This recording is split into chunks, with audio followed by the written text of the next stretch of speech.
Coming up next, the world's first review of the brand new fragrance, Adele. Stay tuned.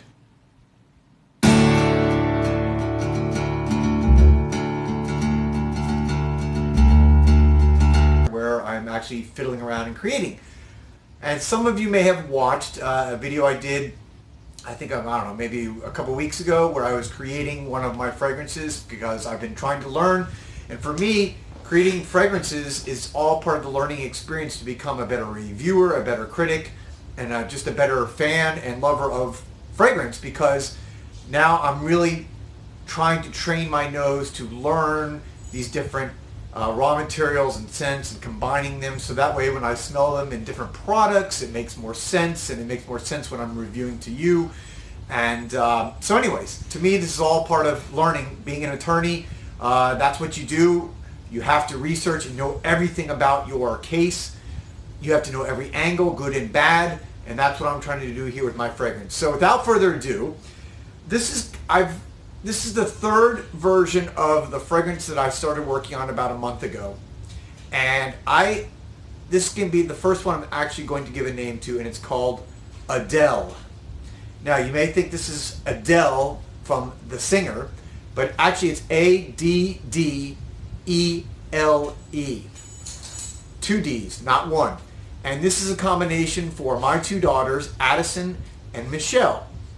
So Addison is spelled with 2 D's. Michelle, I combined them. This is Adele. And so you're probably saying to yourself, well, this must be a feminine fragrance. Technically, I would classify this as a unisex Chypre. A Chypre fragrance is something that's combined on hay and wood, typically, and like oak moss or vetiver, patchouli, bergamot usually at the top, and these are all in my fragrance. So this is definitely a Chypre fragrance which can be unisex.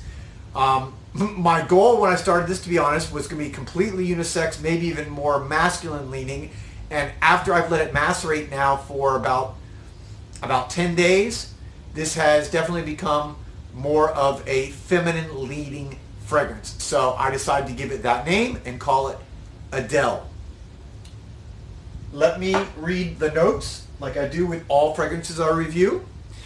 At the top you have bergamot, neroli, black pepper, and lime.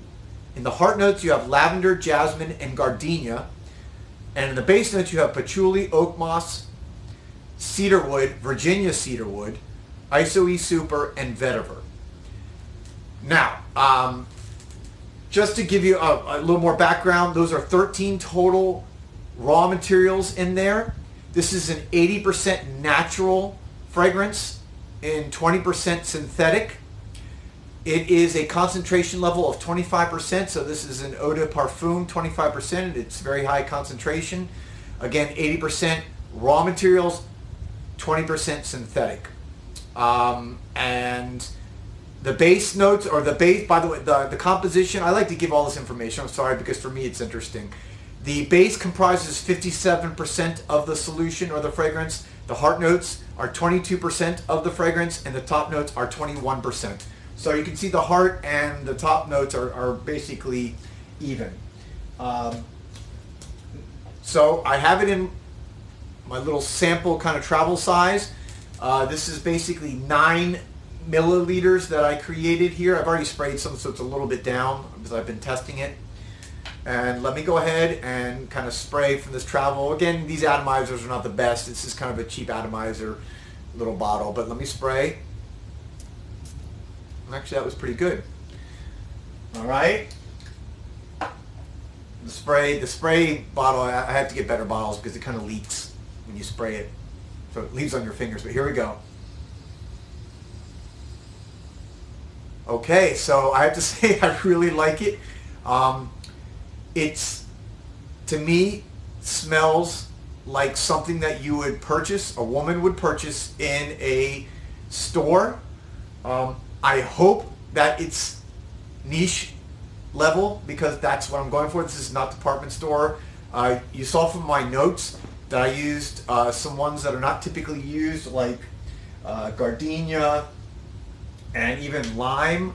I The vetiver that I put in there, by the way, at the bottom is just a touch, and that was more of I guess, kind of like an accent note, because the base was evenly distributed among patchouli, oak moss, isoe, super, and cedar, the Virginia cedarwood.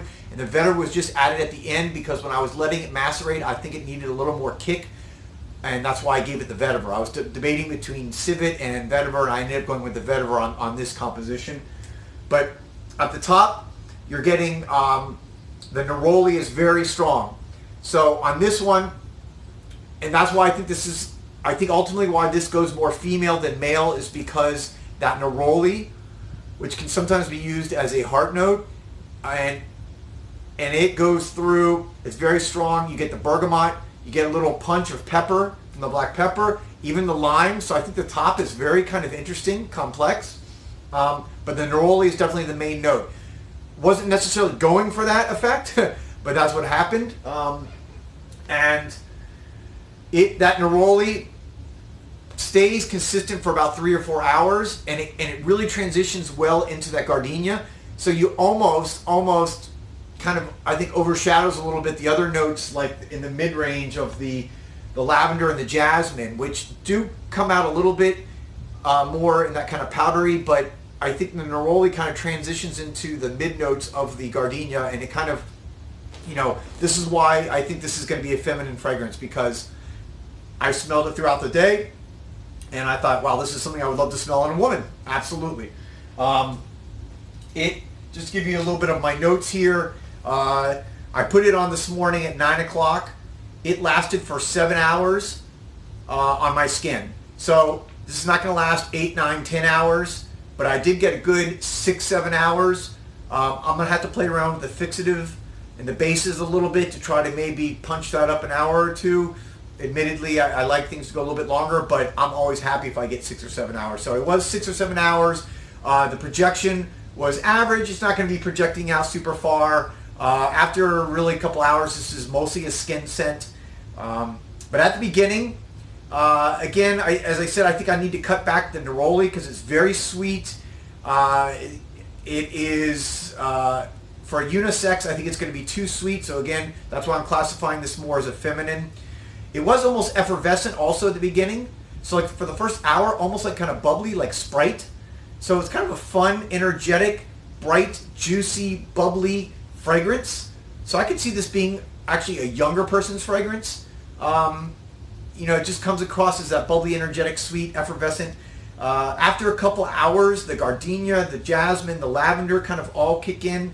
And those were all, by the way, just to let you know, and I'll look at, those were all relatively evenly distributed in the fragrance. So they all, you kind of smell them all, nothing stands out particular, although, like I said, the Neroli kind of, I think, does blend into the gardenia more.